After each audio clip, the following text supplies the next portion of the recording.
All right, everybody, welcome to another episode of Hospitality Daily. I'm really excited to have Brigette Harenda join us. Brigette is the founder and president of B&Co. Brigette, thanks so much for taking time to chat with us today. Thank you. I love listening to your podcast, so I'm thrilled to be on. So, in your bio, you talk about becoming an accidental hotelier. Tell us about that story. How did you get into the hotel business? Back in like 2006, I think, at the time I was in the middle of running a marketing and PR firm. I had like a 12-year run going with that company, and we were Milwaukee based, and most of our clients were I would call the interiors business. And at one point, someone came up to me locally in town and said, "Hey, I'm buying a building and I want it to be a hotel. And you do some sort of marketing, and I need help coming up with a brand. Can you help me?" And I was like, I don't know anything about hotels. And he's like, "Neither do I. We'll figure it out together." So we spent the next year and a half exploring boutique hotels. And we went to New York and Miami and LA and Atlanta and Chicago and everywhere we could to like experience what is it that independent hotels do well and how can they compete against the big brands. And so we ended up branding the Iron Horse Hotel in Milwaukee. And the hotel opened in September 2008. So you know what happened at that time. And the day Lehman Brothers collapsed is the day we opened the Iron Horse. And the last piece of the capital stack that was a cash investor was supposed to come in. It didn't materialize. And so the owner turned to everybody he owed money to and said, "Okay, I'll trade you a portion of a share of the hotel for what I owe you." And I thought, all right, well, I'm going to do it. And I agreed to it. And it turns out I was the only one who did. So I became a small percentage owner of this hotel in Milwaukee. And I remember turning to my team at that time and I said, "We're going to start a hospitality branding company. We're going to start with one client and we're going to figure this out." And that's how I fell into this. I love it. There's so many elements of that story I want to pick apart because it's so funny. The Iron Horse Hotel was one of the first hotels I came across that I was really, really impacted by the overall brand and experience. And I feel I want to talk about the story a little if we could, but I'm fascinated by how people go about research, right? And so you mentioned visiting, these cities, these destinations, you're seeing what's out there. Can you tell us a little bit about what that research process was, how you decided where to go and how you were collecting information in that? Yeah, I mean, if you think back in 2007, 2008, independent hotels weren't that big of a deal. And so we went to major destination markets where those hotels were already thriving. And we approached it like, what is the guest experience? And so we would check out the arrival experience and what was our first impression and what was check-in like? What was the front desk experience? What was the lobby vibe about? And we picked up clues as to how to do that. But then we refocused on the market here. We refocused on Milwaukee and what does Milwaukee need? And in the case of the Iron Horse, for example, it was built in the shadow of the new Harley-Davidson museum that was going up in tandem with our hotel. And so we thought, well, there's no one in the industry right now that's catering to the motorcycle enthusiast, which, by the way, is honestly the same traveler as the boutique hotel guest. It's someone who has an indie spirit. They do things, they're kind of the rebel. And it was a perfect alignment. And I'm still kind of amazed that 15 years later, that's the only hotel that still appeals to, the rider. And only about 10% of that hotel's guests actually, show up on two wheels. But it's the vibe. It's the vibe of that hotel. I wonder if we could talk about that vibe a little bit more because I actually remember you presenting at a conference. I think it was shortly after it opened, and I was really blown away by how you were talking about how to create that vibe. So whether it's the vibe or that experience, can you walk us through a little bit of what this was and how it differed from other lifestyle hotels? It was really about the duality of the business traveler and the motorcycle enthusiast. How do we appeal to both and not alienate either? And so when we thought about the arrival experience, you still needed to have a proper porte cochere for, cars that were pulling in and valet, like we wanted to make sure that business traveler was taken care of. But if you're arriving on a bike, we created a turnaround. We have overhang parking for all the motorcycles. We created custom bell carts that had huge drawers because when you show up on a bike, chances are all of your shit is in the saddlebags and you have to kind of put it somewhere. And we did that throughout the whole experience of the hotel. You walk into the guest rooms and there's giant hooks on the wall. And yeah, if you've got a coat, you hang it up there, but it's really designed for a 200-pound sort of like leather setup of chaps and a vest and a jacket. So we wanted to make sure we appealed to both segments of that clientele and made them both feel welcome, but in a way that they would recognize. I love it. I'll have to link in the show notes to some resources where people can get a little sense of this.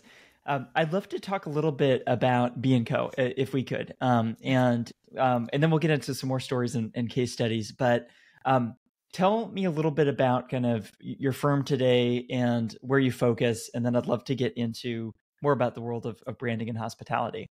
Sure. So we are Milwaukee based. We'd like to tell clients we're kind of right smack in the middle of the country, but most of our clients are not in the Midwest. They're kind of located all over the place. We're currently working on projects right now in Monterey, California, a couple of them in San Juan, Puerto Rico, and multiple, I would call them tertiary markets, which we think are really exciting. We have a small team. We are intentionally boutique size. And it's because really our projects have a beginning and a middle and an end. We take on projects that have a scope of work that last anywhere from 3 months to a year and a half, sometimes a little bit longer. And our team includes account executives that manage projects and timelines and budgets and client communications. And they also have the creative team that handles brand strategy, graphic design, copywriting, and things like that. And each project that we have has a dedicated team from the jump. So our very first site visit includes all members of that team, and we're with you to the very end until those doors open. How do you think about sizing the company? Because I come from a technology background. I feel like bigger is always seen as better. I'm really fascinated by founders who are building high impact companies that aren't necessarily having that perspective. How do you think about the right size for your company? I think we've always been under 10 people, like we've been single digit, and I just like it. I think it works. We don't take on a client and have that client forever. That branding project culminates generally with an opening or a reopening, and then we turn over all the assets to our clients. Like we design brands that are designed so that other people can then take the reins, and so we can move on to the next project. So we're careful how many projects we take on at any given time, but I think for us, keeping it small makes sure that we keep our process tight and that we work in tandem with our clients. So what we like to say is we believe in that incremental buy-in. We work with clients, and all along the way, you're going to get presentations and you're going to tell us, yes, you're on the right track. And so we feel like we've developed something together. We don't have these grand aha moments for the client where we, put together a presentation and then maybe we missed the mark and we've lost 3 months of time. So our process is, our team becomes your team and vice versa. And I think that's how we've been able to keep it small. I love it. One other thing that where you stand out is the ownership stake that you have, in the hotels you mentioned earlier in our conversation. How has becoming an owner changed the way that you think about these projects? I think it changed everything. I think when you sit on both sides of the table, you realize that, everything has to have an ROI. And if you think about a hotel, like a developer thinks about a hotel, you're making an investment in something and it has to be a long-term investment. So our process is designed to create a long-term sustainable marketplace advantage for our clients. And I think about that because I'm still an investor in a couple of hotels. And I always think about where does that go? Have we created a brand that the management company, the marketing team, the sales department, that they can all run with? Or we created something that just kind of is terrific on day one and then it falls flat. So we really think about that ongoing sustainability of our client brands. I wonder if we could walk through the branding process, sort of from the very beginning stages, because you mentioned your whole team shows up. I'm really fascinated by this process because I don't have a lot of exposure to it, but I know a good brand when I see it, and I know what that feels like. So how do you think about going through a project from the very earliest stages? So our teams always start with a site visit, and the teams include an account executive, a copywriter, and a graphic designer, and then myself. We start out that discovery phase by going to the property, whether it's an existing property that's going to be rebranded, it's a ground up development in which we need to understand the market in which it's opening, or it's a historic redevelopment. In any of those scenarios, we need to understand what's happening in the market, and so we got to be boots on the ground. And so we put together a very detailed agenda of what it is we're trying to accomplish in each market. We put together a series of comp set visits. So we're going to all of that property's competitors. Oftentimes we divide and conquer. We stay at different hotels. We meet up in the morning. We compare notes. And then we put together a SWOT analysis for our clients so that when we get into a full day brand session with our clients, with as many stakeholders as you know they'll bring to the table, then we like to explore what's happening in the market. What is the current competition like? What is your vision for this property? What's missing in the marketplace? Who's your customer? Where are they coming from? What are their passions, interests, and values?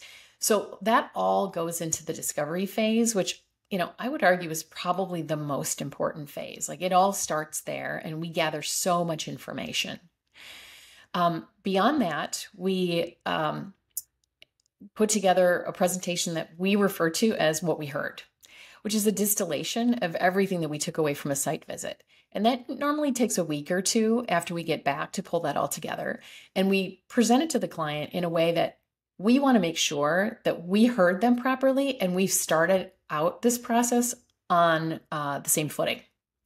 From there, we start to get into the brand development. And that's really two pieces of the puzzle. It's the brand narrative, what is the story? And then how does that build the brand architecture? And then once that's solidified, then we can get into the visual brand identity. What does it look like? Colors, iconography, the logo, all of those fun pieces of the brand that kind of come together. As part of that process, we also then start to define what is the journey of the guest. And that's the guest experience that I think really brings the brand to life for the guest every single day. And so we walk through every element of the guest experience, just the same way that I did back in 2008 when I was going to those hotels for the first time. We kind of walk it through. What does it feel like when someone pulls up, and are they arriving in a car because they just drove across country to get there, or are they all Ubering in from, the primary feeder markets? So we really sort of break it down.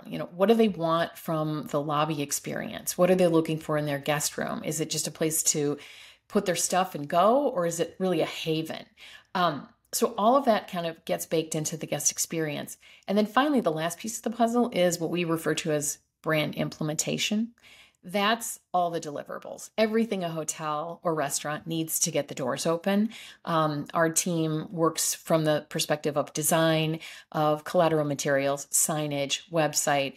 Sometimes we set the tone for social media. And that is kind of varied project by project. Interesting. I'm really interested in that handoff or that transition. And are there other operational components to this in terms of how the people in the hotel are living the brand? Absolutely. And what I like to say is, in that very first discovery meeting, we have had clients that come to the table with, 14 people. The front desk manager comes, the head of housekeeping comes. We love those meetings because, especially if it's a rebrand of a property, those are the people that know what the experience is like. Those are the people that hear what are the questions that people call when they get to the hotel and they can't figure out. And, what are the conversations that they're having with guests? So we like to have as many stakeholders in the beginning of the process as possible because in the end, those people are the brand ambassadors. Those are the ones that have to bring that brand book to life so it doesn't just sit in a drawer somewhere. You mentioned as a hotel investor and a partner owner now, you think a lot about the ROI on everything that you do. I wonder if you could speak a little bit to the ROI of going through a robust branding process as you've described. We think that the ROI on branding is probably the best sort of like investment you can make in a property. And when I say that, I'm not just suggesting that you put all of your money in branding for selfish reasons. What I'm suggesting is, for example, on a $40 million hotel project, branding all in might be less than $200,000. But that brand is the core. It's the core of the property. It defines who you are, how you speak to your customer, what you look like, what your personality is, and all of that has some serious longevity. So when we see clients that recognize the value of branding for, independent hotel, a soft brand hotel, a food and beverage outlet, heck, a coffee shop in the lobby, all of that for us feels like it has some permanence to it and that the client is making a serious investment in the long-term success of that property. I love it. I wonder if we could speak a little bit to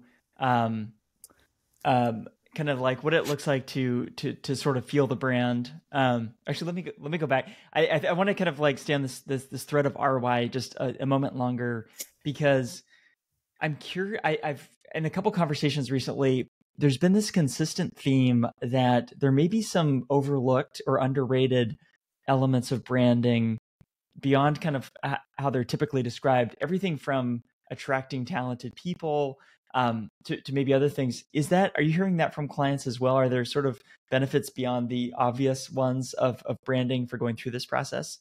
Well, that conversation has happened a lot since COVID. So obviously, the hospitality industry took a major hit during the pandemic, and great operators and great hotels lost good people. Getting people back is a challenge, but I would say that if you have a strong brand that appeals to the consumer, I would argue it probably appeals to the employee as well. People want to be proud of where they work. They want to be excited about where they work, especially in hospitality. I mean, our job is to kind of convey a story. And, great hotels are the ones whose staff can live that brand and bring it to life through a guest. And they want something to kind of like hang on to. And so I would say that helps companies attract talent. And what we're finding is in the last couple of years, we used to craft what is the voice of the brand. Now we're putting together whole verbal vocabularies for our clients. So just like we put together technical guidelines for use of brand identity and visual assets, we're doing that right now for how to convey the story and the feeling of the brand. What does it feel like pre-stay? What are those communications? What do they look like? What do they sound like? What is the tone of the staff on property? How do we speak to our clients? So there's a lot of that's going into branding right now that is very new, probably in the last 4 or 5 years.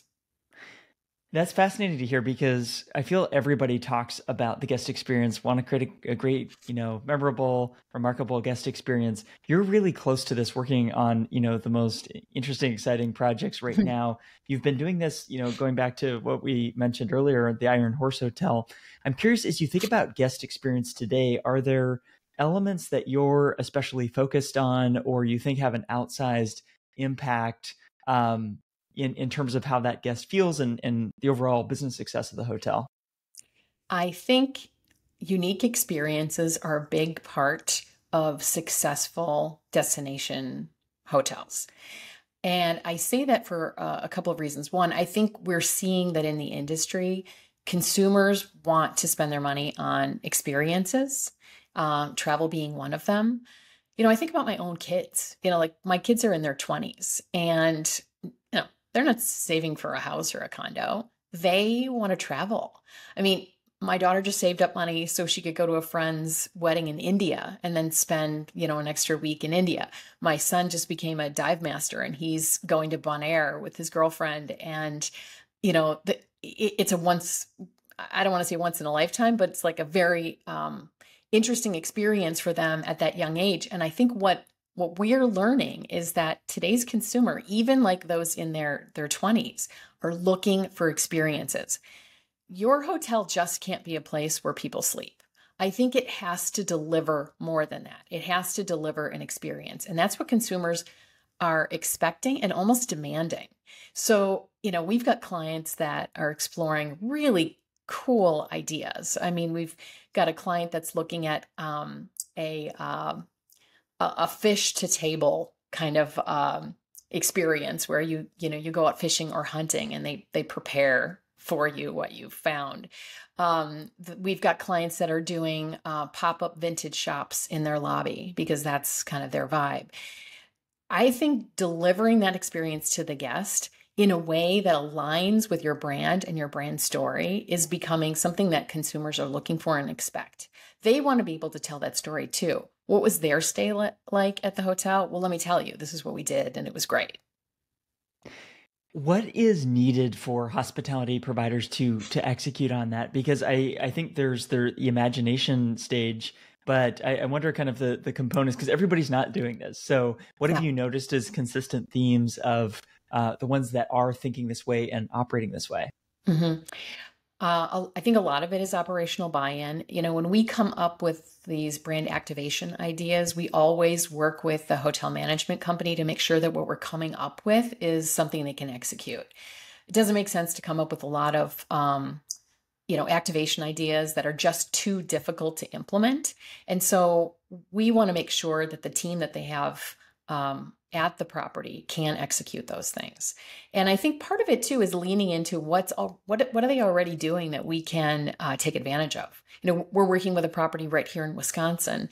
It's a tribal community and they own their own apple orchards. Well, they own this. And so we're like, well, why not make that a guest experience? Why not take people out to, some of your sustainable farms to experience what they can then experience on the dinner menu? So that works for them because they're already doing it. So I think identifying doable activities and activations, things that sort of embody the brand, but don't break down the staff into such minutia that it will fall apart.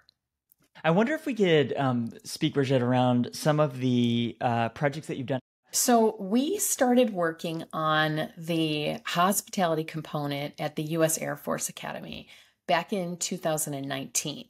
At the time, we were hired to put together an investment deck, which is something that we have done over the course of the last 10 years. Clients have come to us and say they have a concept, but they really need to raise money.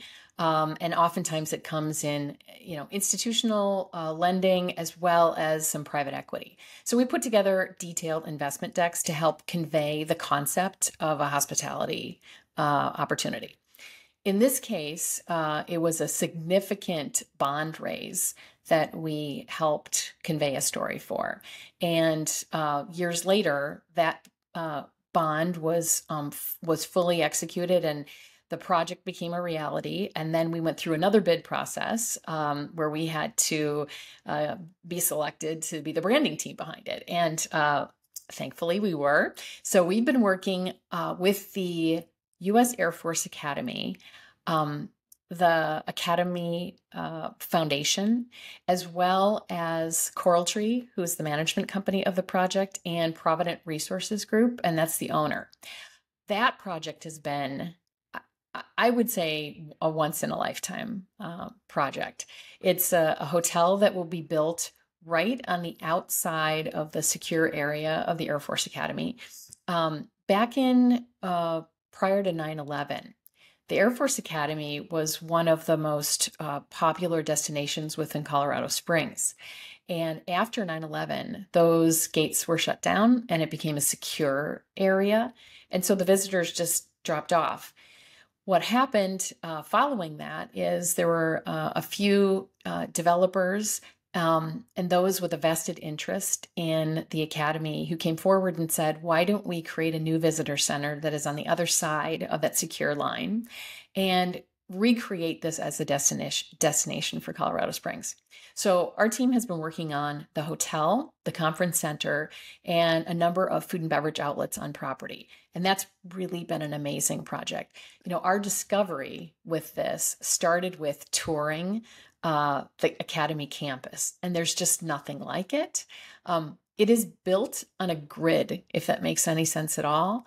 The same dimensions as a bed in the each Academy graduates dorm room.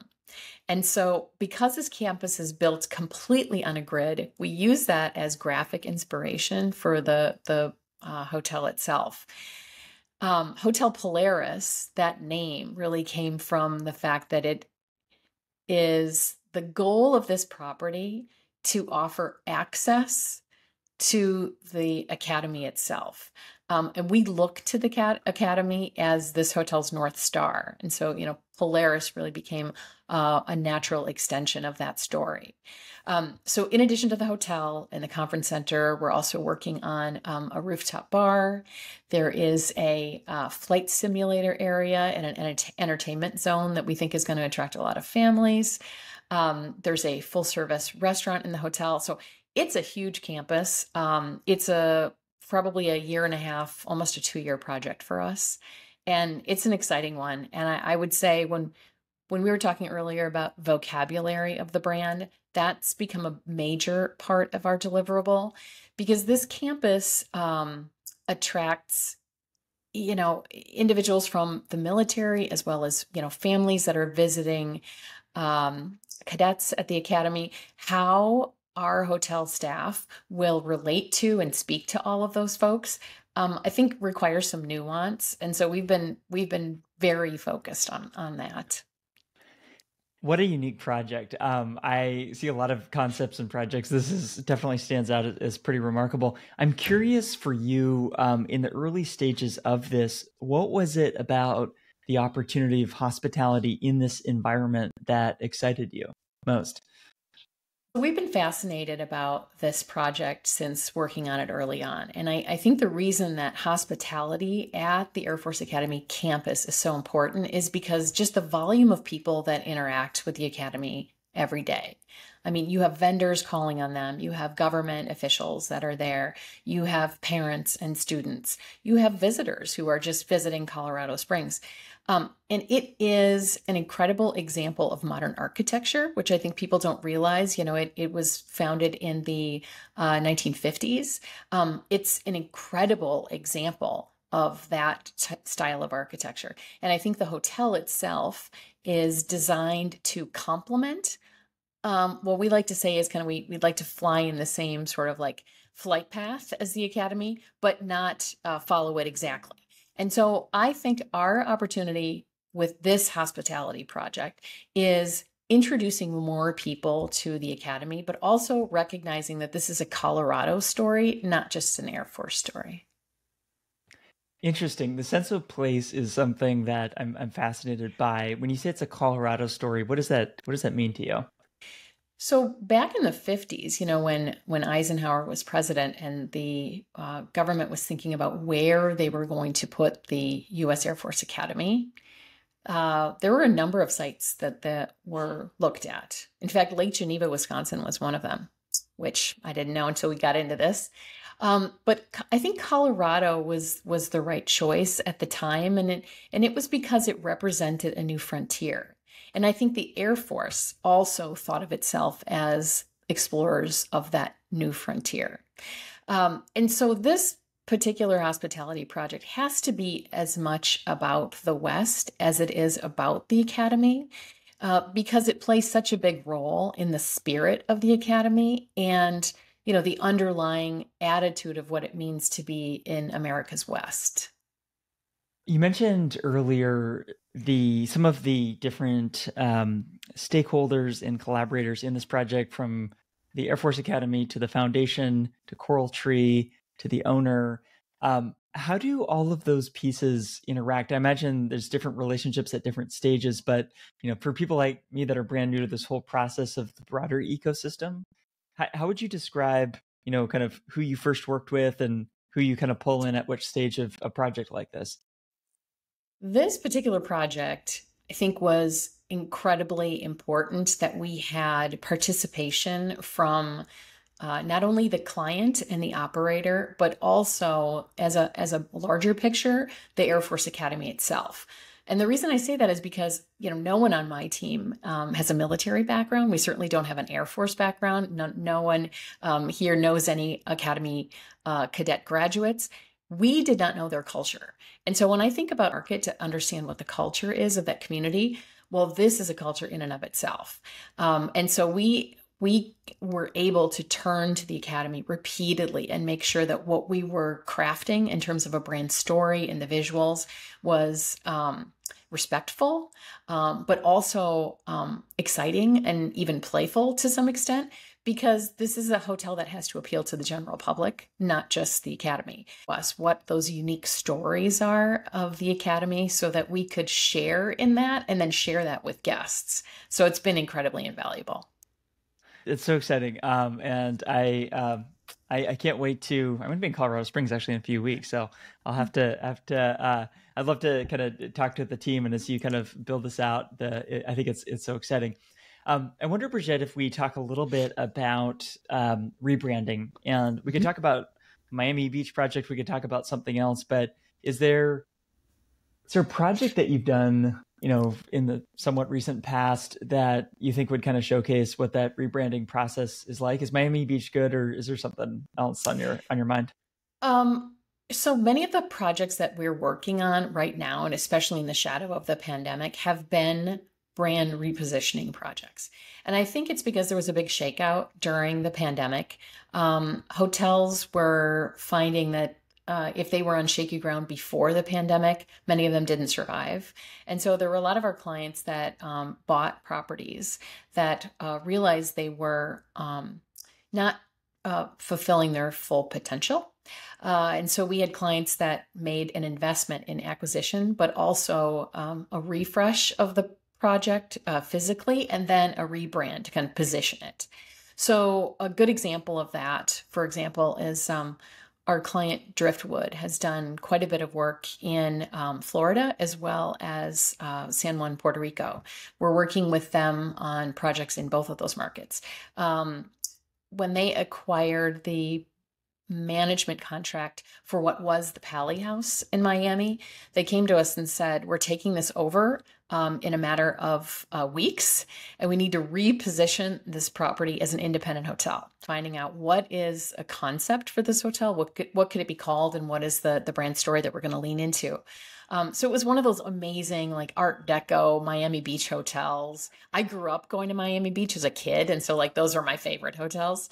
And so when they approached us, we started digging into what is the architecture like. It's a fantastic building. It's a Normandy style Art Deco.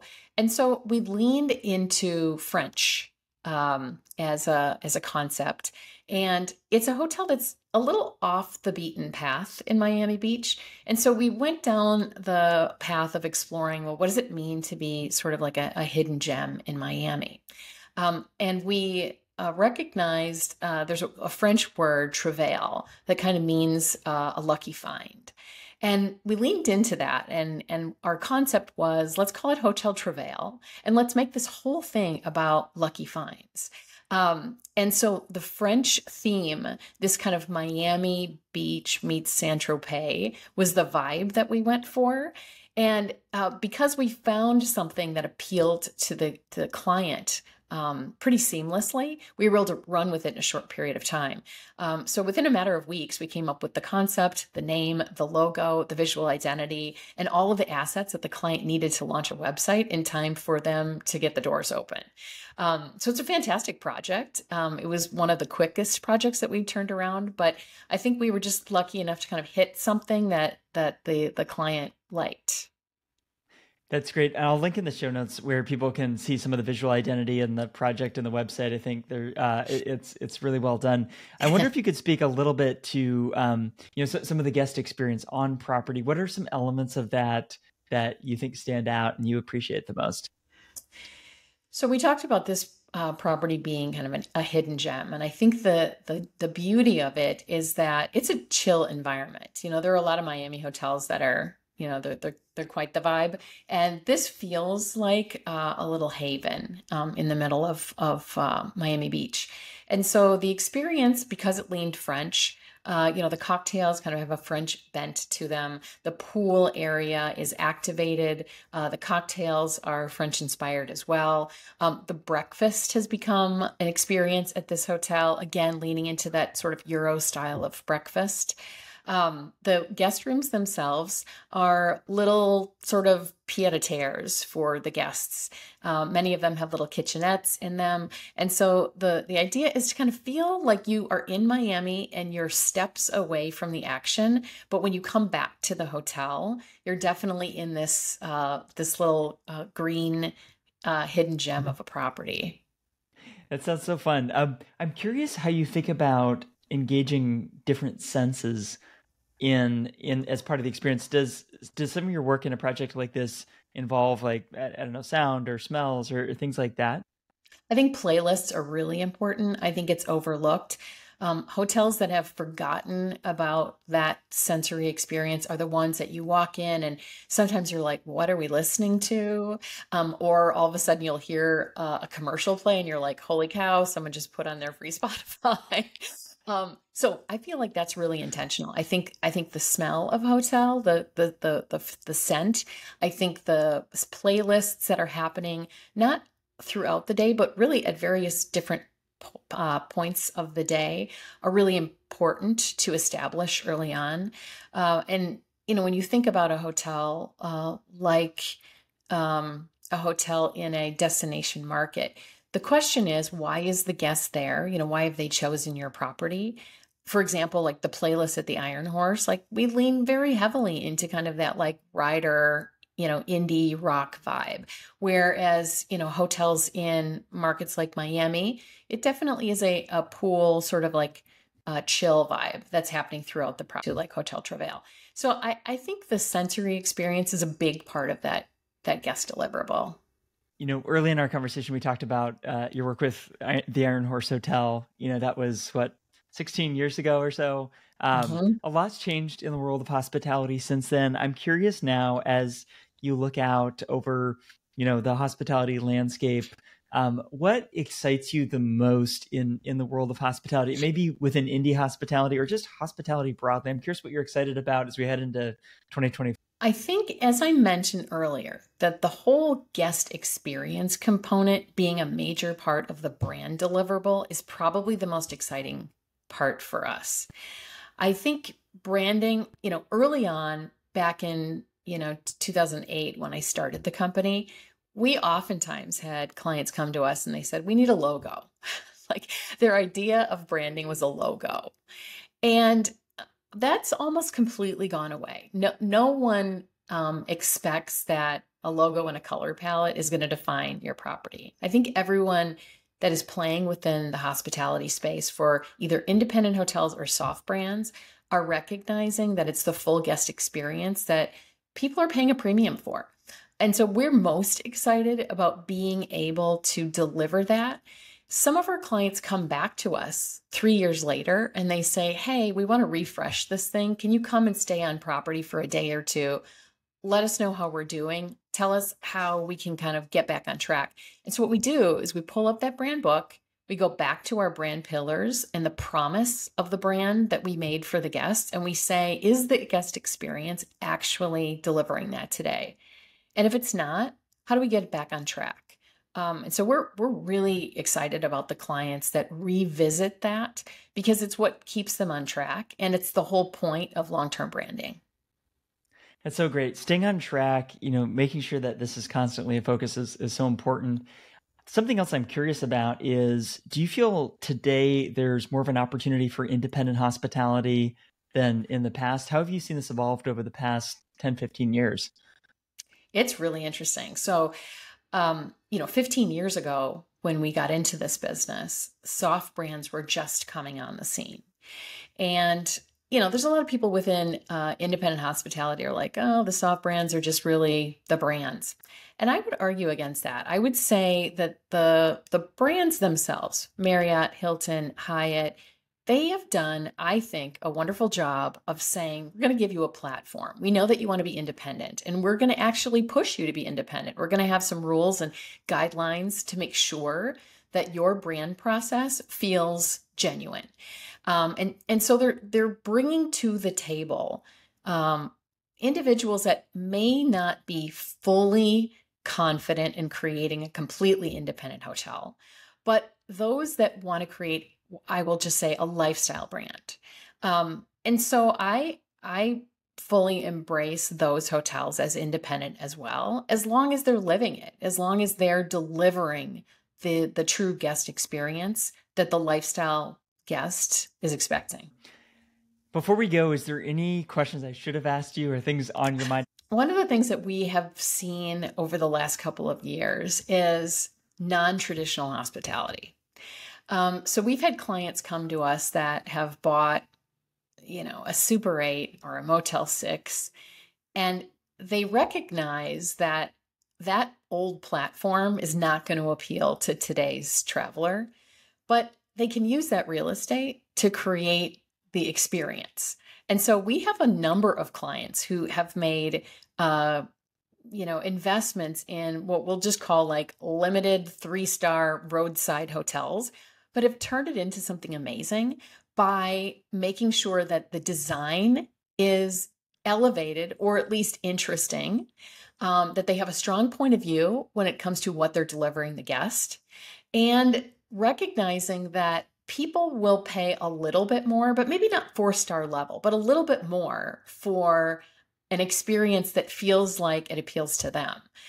So we're working on a project like that in Moab, Utah, in Napa Valley. I mean, we finished up one in Santa Fe not too long ago.